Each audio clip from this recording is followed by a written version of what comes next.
بسم اللہ الرحمن الرحیم۔ السلام علیکم۔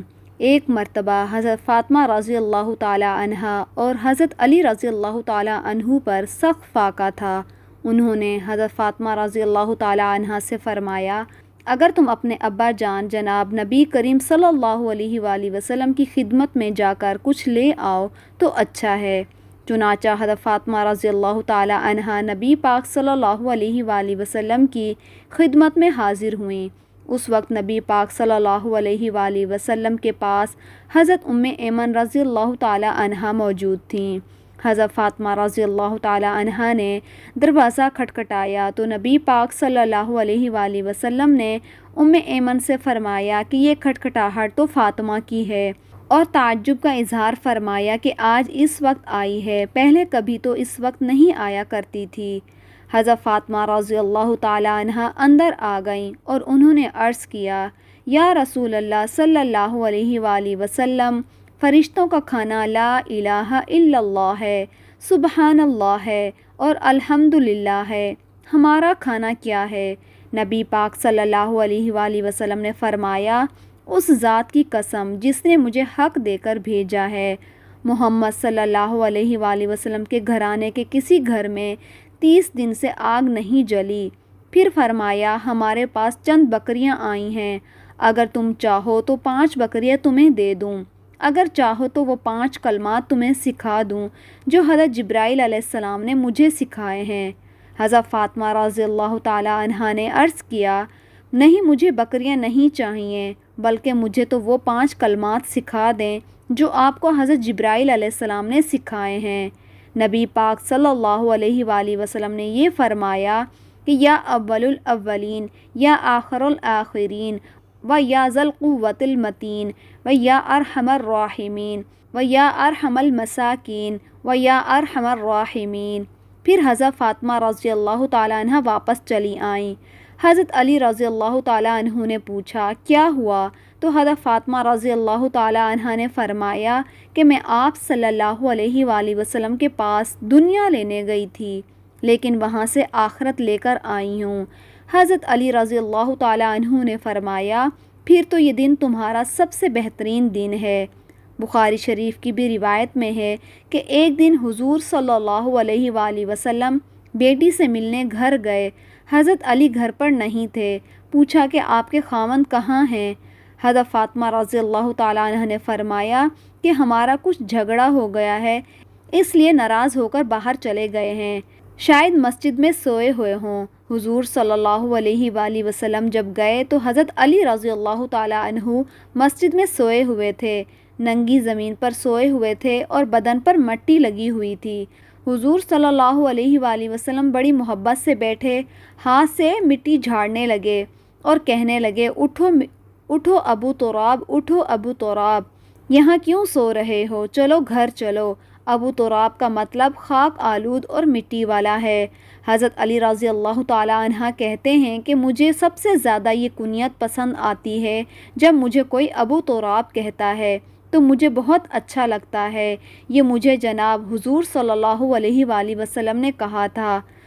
حضور صلی اللہ علیہ وآلہ وسلم کو کسی نے آ کر خبر دی کہ حضرت علی کے بارے میں کہ وہ ابو جہل کی بیٹی مسلمان ہو گئی تھی اور مدینہ منورہ ہجرت کر کے آ گئی تھی۔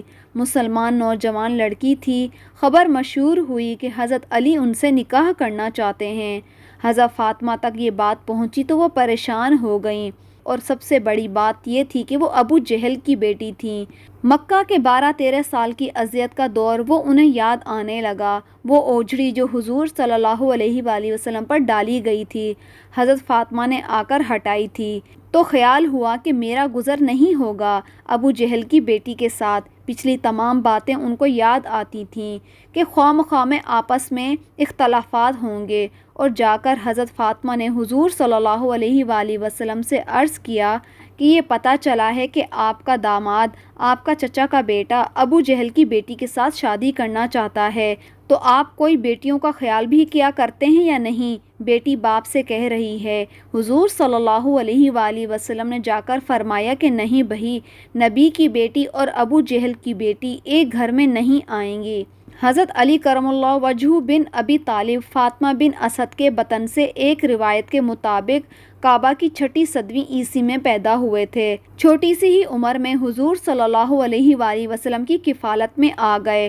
دورہ نبوت سے آخر تک حضور صلی اللہ علیہ وآلہ وسلم کے ساتھ جڑے رہے۔ 10 سال کی عمر میں اسلام قبول کیا۔ خود فرمایا کرتے تھے کہ میں نے بتوں کی کبھی پوجا نہیں کی، اور حضور صلی اللہ علیہ وآلہ وسلم کے بعد مجھ سے پہلے کسی نے خدا کی عبادت نہیں کی۔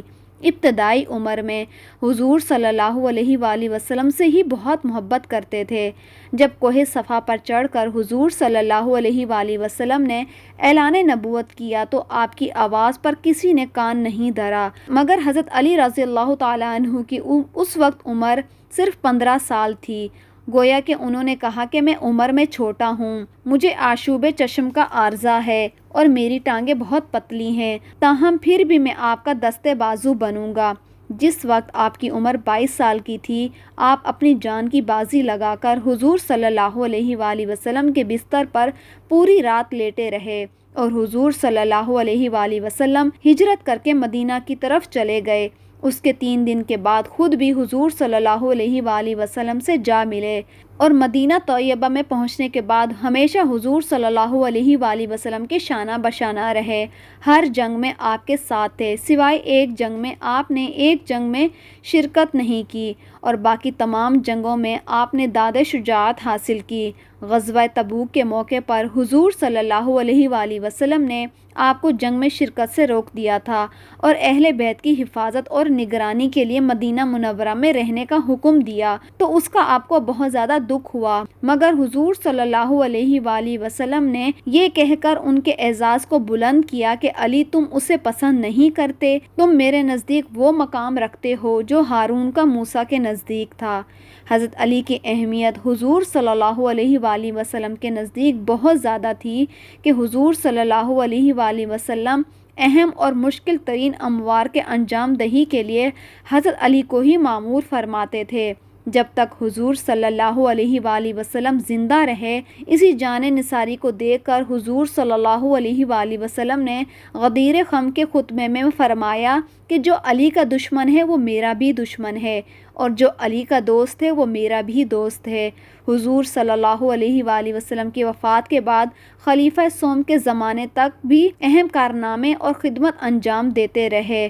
جب خود خلیفہ بنے تو اس کے باوجود پورے ملک میں بد امنی، حالات کو قابو پانے کی کوشش کرتے رہے، مگر دشمنوں نے آپ کو زیادہ دن حکومت کرنے نہیں دی اور آپ کو شہید کر دیا۔ آپ کا انتقال 40 ہجری میں ہوا۔ کل 4 سال 9 مہینے آپ نے حکومت کی۔ حضرت علی رضی اللہ تعالیٰ عنہ کے اخلاق اور ان کی تعلیمات بہت زیادہ تھیں۔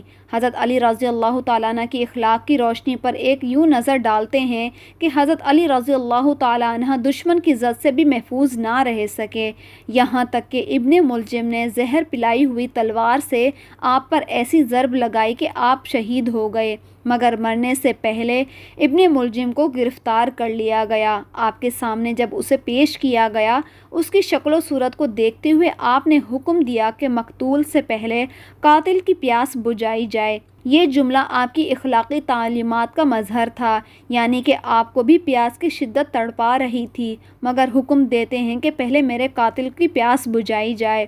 آپ کے اخلاق سے ابن ملجم بہت شرمندہ ہوا۔ اس کے بعد ابن ملجم کے حق میں اپنے بیٹے کو وصیت کی کہ وہ حضرت علی کے اعلیٰ اخلاق کی مثال تھی، اور ان کی وصیت یہ تھی کہ آپ اپنے فرزند کو فرماتے ہیں، اے عبد المطلب کے فرزند، مسلمانوں کا بے تکلف خون نہ بہانا۔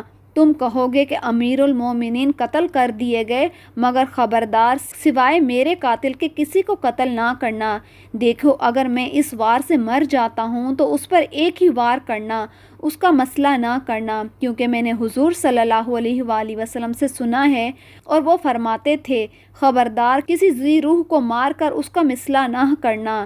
چاہے وہ کٹا ہوا کتا ہی کیوں نہ ہو، بلکہ آپ نے اس بات پر پھر زور دیا کہ اس کے ساتھ حسن سلوک کا معاملہ کیا جائے۔ اگر میں زندہ رہا تو میں سوچوں گا کہ اس کو معاف کر دوں یا اس کا قصاص لوں، اگر میں مر جاؤں تو ایک جان کا بدلہ ایک ہی جان لینا۔ حضرت عبداللہ بن عباس کی بھی روایت ہے کہ وہ فرماتے ہیں کہ حضور صلی اللہ علیہ وآلہ وسلم نے ارشاد فرمایا کہ میں ایک درخت ہوں، حضرت فاطمہ رضی اللہ تعالی عنہا اس کی ایک شاخ ہیں، حضرت علی رضی اللہ تعالی عنہ اس کا شگوفہ ہیں، حسن اور حسین ان کا پھل ہیں، اور اہل بیت سے محبت کرنے والے اس کے پتے ہیں، اور یہ سب جنت میں ہوں گے۔